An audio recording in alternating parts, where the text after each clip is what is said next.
Hello all! Now today I want to talk about notepads and notebooks and all things like that, specifically those ones over my shoulder there. So we're going to get into that today. So today I'm sitting surrounded by all of these notepads and notebooks that you saw on that stool behind me.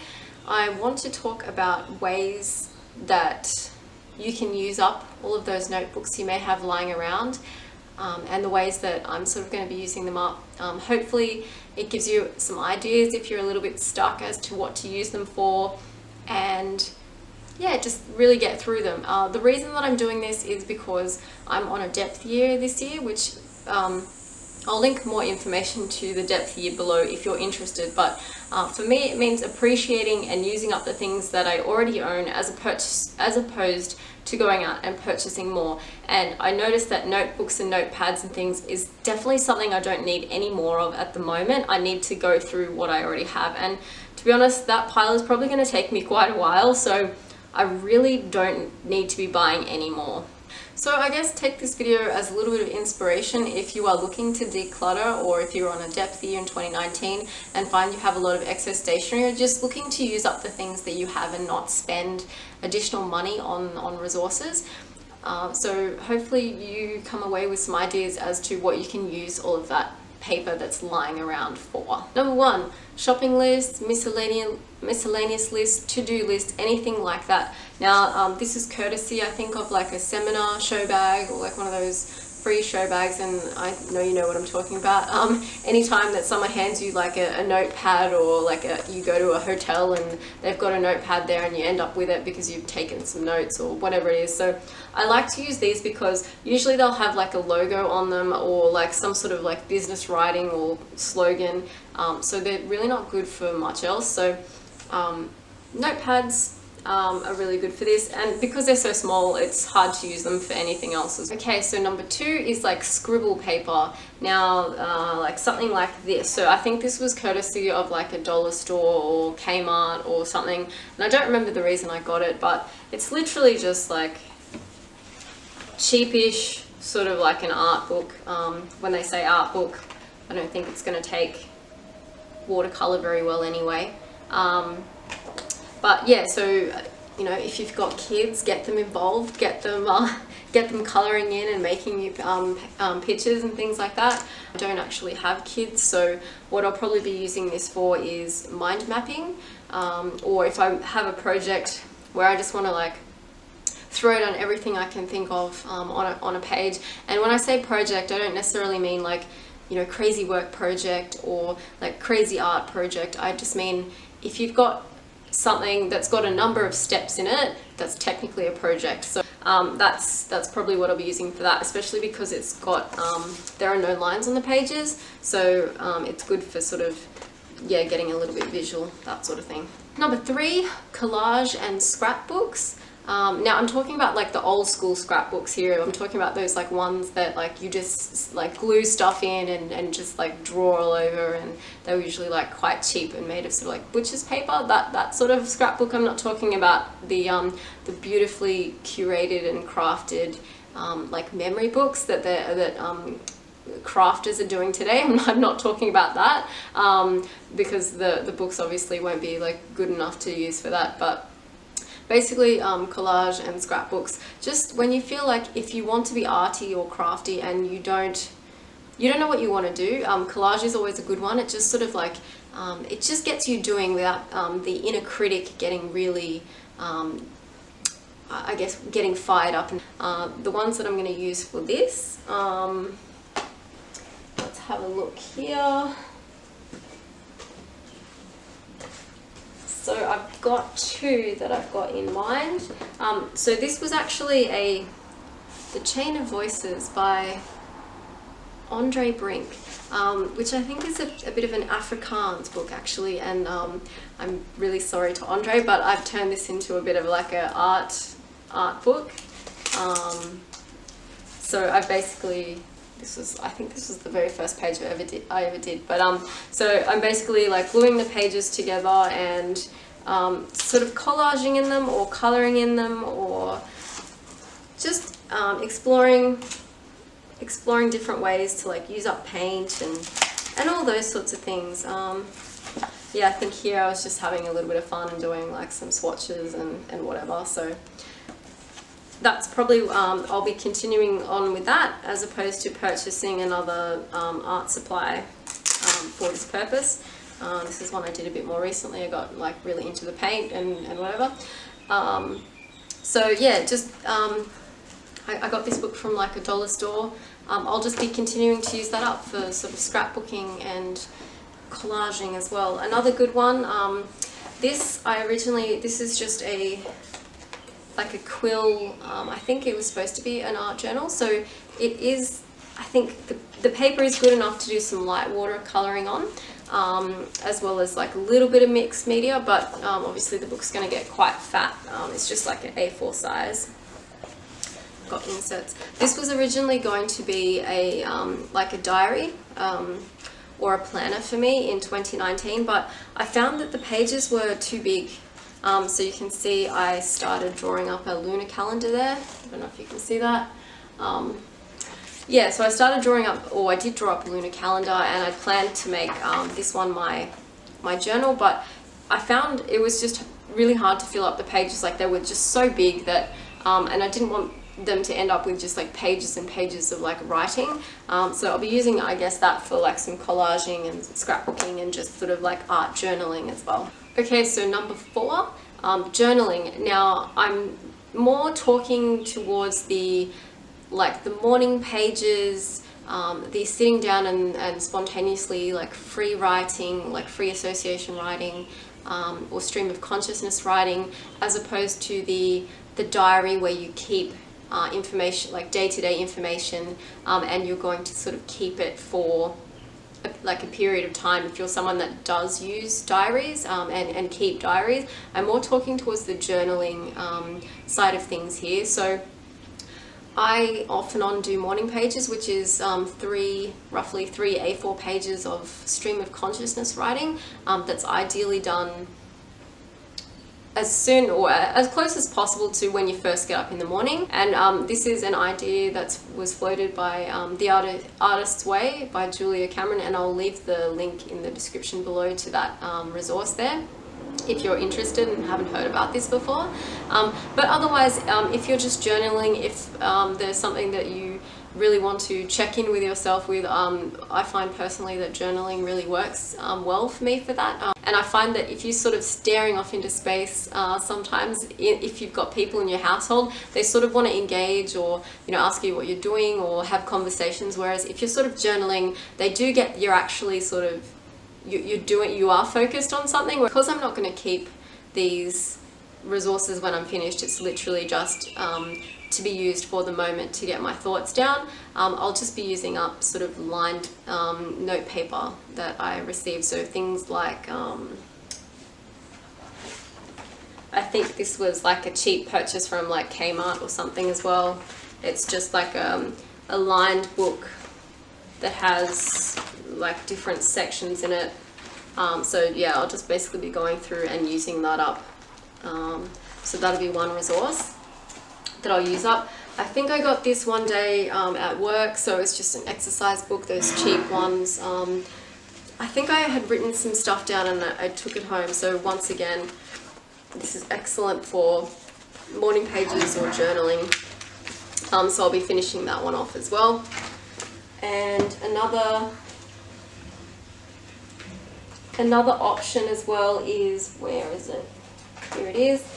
So this was a journal that I used as like a hobonichi, and I will have a link to another video where I talk about the different journals that I've kept over time. I have kept bullet journals, hobonichi, and also like a filofax and planner. So this was when I went through a hobonichi phase. This is obviously not the official book slash diary that they use. And yeah, so you can see originally it started off as a hobonichi, and then I guess I lost interest because I was trying to use the the visual, or I was trying to adhere to that visual aesthetic of like drawing and creating every day, and it got a little bit tiresome because you'd find yourself doodling or drawing things that happened that day. So if you mowed the lawn, maybe you draw like a lawnmower, so it wasn't always particularly inspiring, at least not to me. So I've just got, it's just blank paper, so I'm just basically, as soon as I hit the end of the book, I'll just keep going and just use that up as like journaling paper until I'm done. It'll sort of feel nice to have finished like the book completely off. That's of course if you don't want to keep this as a reference. I don't know whether I will keep it and just know that in the end there is like journaling pages. I might just do that. It doesn't really bother me. I'm at least glad that I will have used the paper up.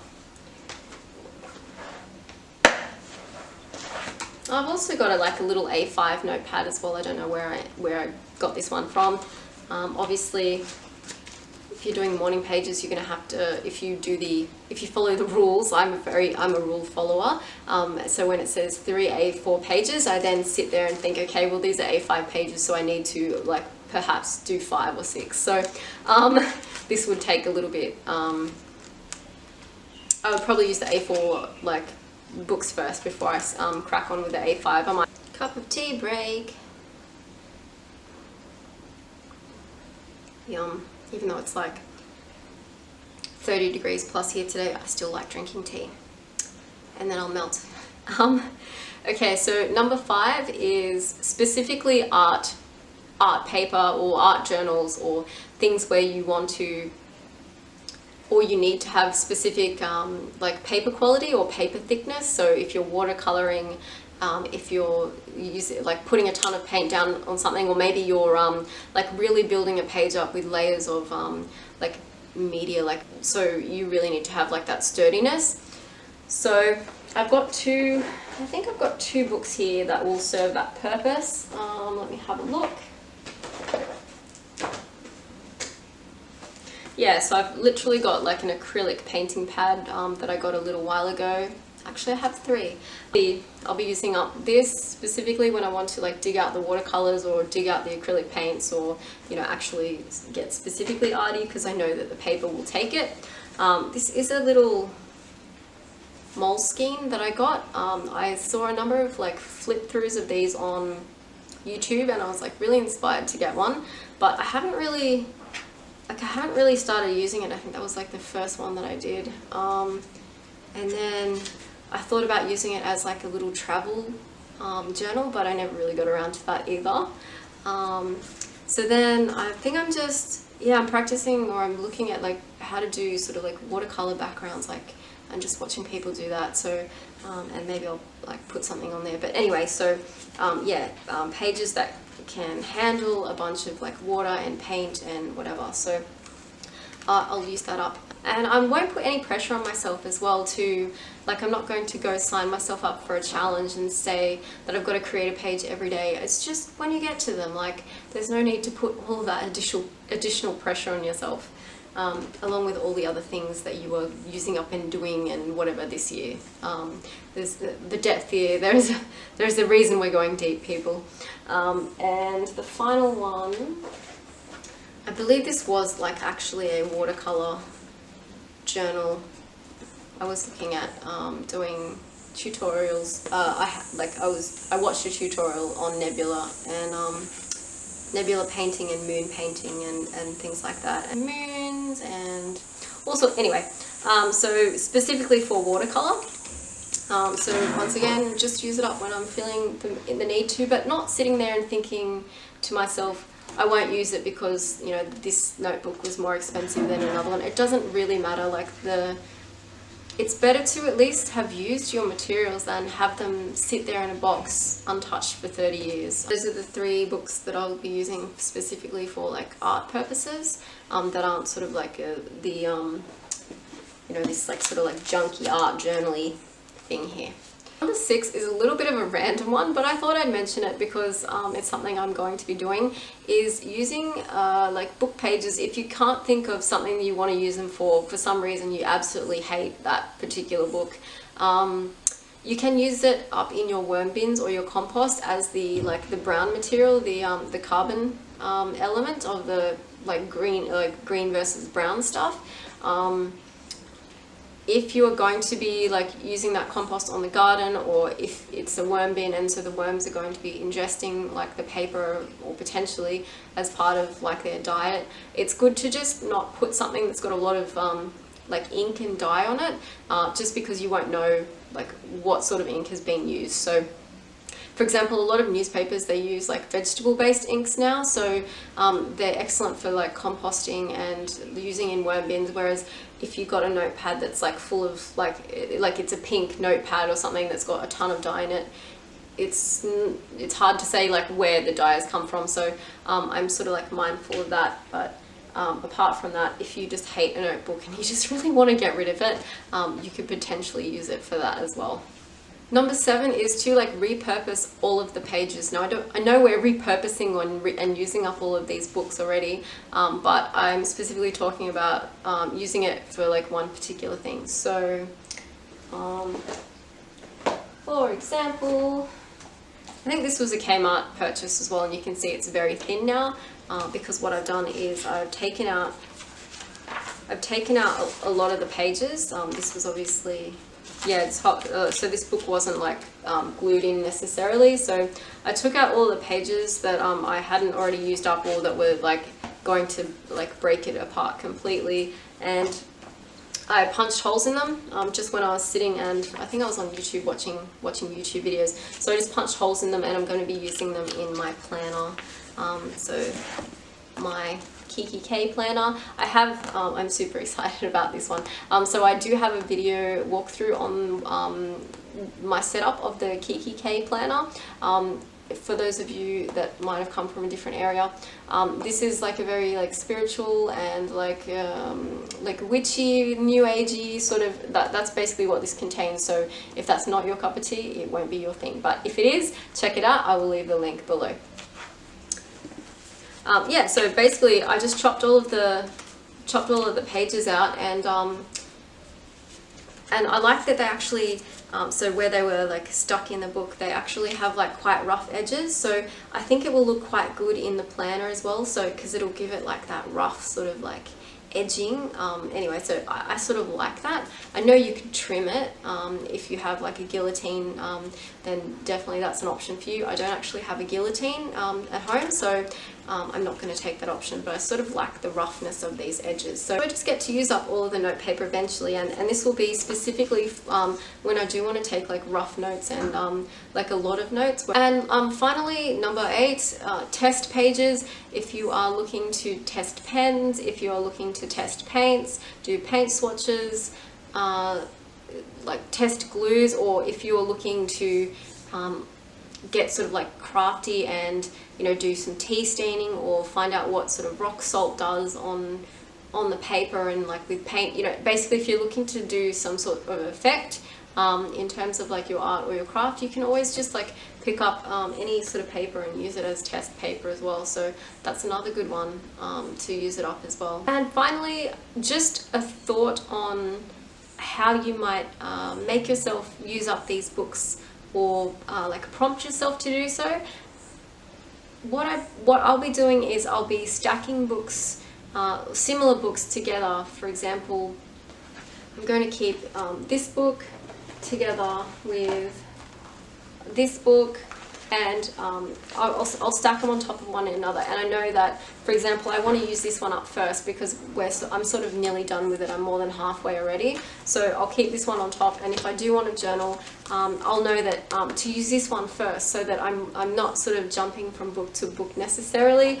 So when this is done, I can throw this one out, and then I can recycle it, and then I can start on this one. So I do slowly start to get through the books, as opposed to sort of jumping from one to one. Another good one is if you have if you are using shopping lists, put it in the kitchen, for example, or somewhere where you go to write down what you need, so that it's there already. Maybe putting one near your bedside table if you're someone that starts thinking about things late at night and you need to make notes for yourself. That's another good one. So like near your bedside table, maybe if you have a landline phone, leave something near the phone if you need to take notes, if you take a lot of calls on your landline, for example. Maybe one near your computer for things to do. If you have a particular area where you read books, like a coffee table or something, and you're reading like non-fiction, or you want to take notes, or you're someone that does take notes, that's another good place to leave like a resource to write your notes as well. Sort of just make sure that you've got them out there, that you haven't sort of put them away in a cupboard and basically forgotten about them. Otherwise you will sort of forget about them, or forget to use them, or be working in about 5 at once and not get through them. So that's going to be my focus for 2019. The resources and the other videos I'll link below as well, so please check them out. So that's all I've got for you today, guys. I hope it's been interesting or useful in some way to you. Perhaps you are psyched and want to like collect all the excess stationery in your house and like find uses for it all, or maybe you just found this video interesting and enjoyed me talking about like paper products for the past, I don't know, 20 minutes. Whatever works. I hope you enjoyed the video, and I will see you in the future.